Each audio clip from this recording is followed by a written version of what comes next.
Мына қызықты қараңыздаршы. Мектепке мына тізеден немесе тізеден жоғары шотландский сияқты юбка немесе басқа да юбка киіп баратын қыздар өте көп. Өте көп. Міне кеше статистика болып жатыр.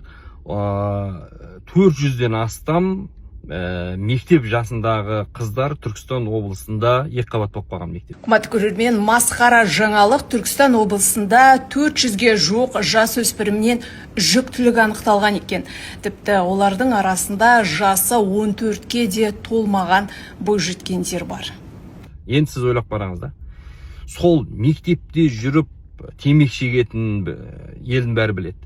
Анау мынандай бәлені электронный темекі шегетін, наркотикқа отырған, түнгі клубқа баратын, мини юбка киетін, кеудесі тырысып қалған мына жерінде мынандай блузкалар киетін оқушылар өте көп. Соның бәрін көріп тұрып, бұл біздің дәстүрімізде жоқ, қай қазақтың қызы осындай киіп еді деп айқай шығарып, парламентте мәселе көтеріліп, осыншама 400-ге жуық мектеп жасында қыз екіқабат болып қалып деп мәселе көтеріп, мектепке кіргізбей қойып оларды, ата-анасын мектепке кіргізбей қойып, охрана қойып тұрған бір адам көрген жоқпын. Бірақ бір қыз орамал тақса, ол 5-пен оқиды. Ол қызылға бітірейін деп жатыр.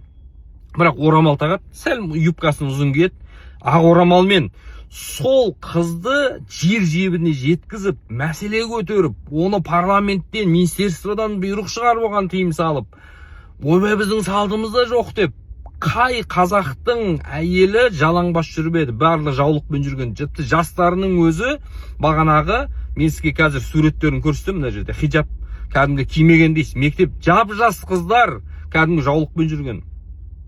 Жаулығы болған.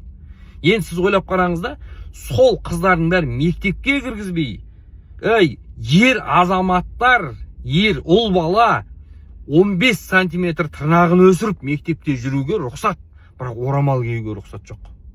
Гейлер, бізде кәдімгі көшеде еркін, немесе жаңағы ЛГБТ-лар, трансвеститтер еркін жиналыс жасап, көшеде шеруге шығуға рұқсат, бірақ орамал тағуға рұқсат жоқ бізде.